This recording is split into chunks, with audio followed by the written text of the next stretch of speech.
Secara neraca perdagangan surplus sampai Februari 6,61. Assalamualaikum warahmatullahi wabarakatuh.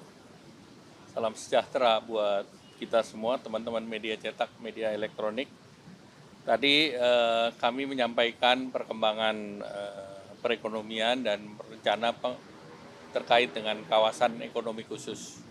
Dan tadi Bapak Presiden menyatakan bahwa terkait kawasan ekonomi khusus di Batang, beliau akan ke lapangan pada hari Kamis nanti. Dan rencananya dalam Kamis nanti itu ada juga kerjasama Twin City, Twin Parks. Jadi kerjasama antara Indonesia dengan Fujian untuk mendorong investasi industri di kawasan ekonomi khusus di Batang, dan direncanakan mereka akan investasi sekitar 16 triliun. Dan ini menjadi pembicaraan pada saat waktu Bapak Presiden bertemu dengan Presiden Xi Jinping yang lalu, sehingga ini merupakan tindak lanjut dari pertemuan tersebut.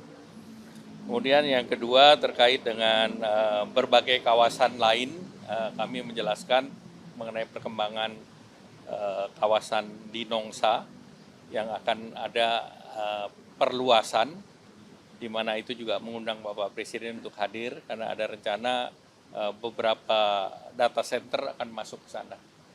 Kemudian juga terkait dengan kawasan ekonomi khusus di Singasari, sekarang kita sudah masuk King College di sana, dan nanti akan masuk Queen Mary ke kawasan ekonomi Singasari juga. Dan ini adalah merupakan bagian dari keluarga Russell Group atau yang memiliki selain King College juga Queen Mary dan juga ada Imperial College. Jadi ini beberapa yang ada di sana. Dan ini juga nanti pada waktunya Pak Presiden akan melakukan kunjungan. Nah, kemudian terkait dengan pertumbuhan ekonomi secara spasial kita ketahui relatif bagus.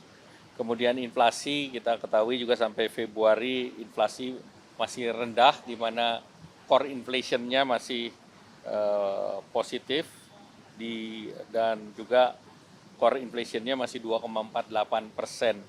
Nah, tentu kami lihat bahwa indeks keyakinan konsumen PMI juga Februari masih tinggi 53,6. Kemudian juga relatif pertumbuhan kredit di Januari masih 10,3 dan pihak ketiga 5%. Di akhir Februari cadangan devisa relatif masih tinggi. Nah, kemudian kami juga bahas sektor-sektor yang masih tumbuh, baik itu mulai dari makan minum maupun logam dasar yang relatif juga tinggi. Sektor tekstil pakaian jadi juga masih positif. Kemudian juga terkait dengan mesin perlengkapan. Dan juga kami laporkan terkait dengan neraca ekspor yang tumbuh positif dan di bulan Februari tertinggi 14 miliar kita punya ekspor, dan secara neraca perdagangan surplus sampai Februari 6,61. Jadi dari berbagai kondisi tersebut kami laporkan bahwa perekonomian Indonesia secara fundamental masih baik.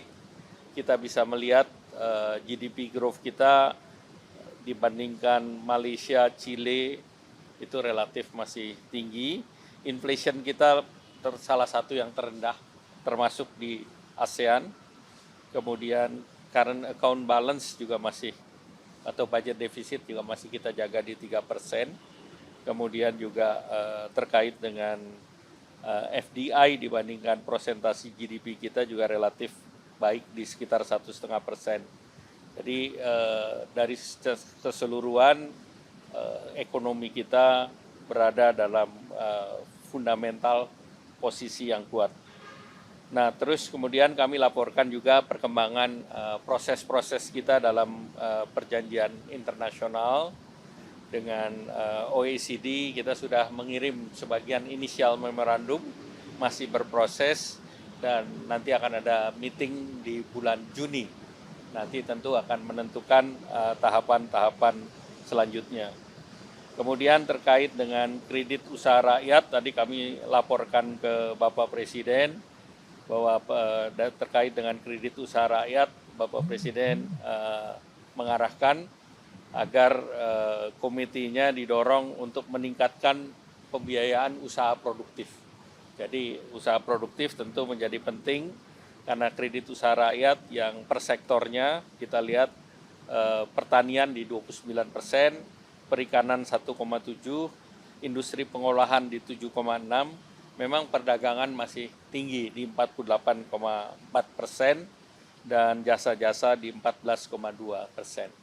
Nah, Bapak Presiden minta agar sektor produktifnya ditingkatkan dan tentunya nanti akan ada revisi mengenai Kepres, mengenai KUR, di mana komitenya akan membunyikan itu. Jadi komite kebijakan pembiayaan usaha yang produktif dan dengan adanya perubahan dari struktur kabinet memasukkan menteri koordinator bidang pangan maupun menteri koordinator pemberdayaan masyarakat di dalam komite.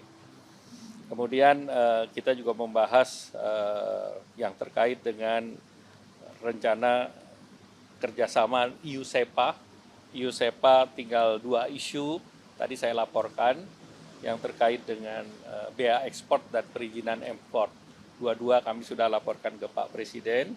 Kemudian juga akan ada sidang komite bersama antara Indonesia dan Rusia tanggal 14 sampai dengan 15 April.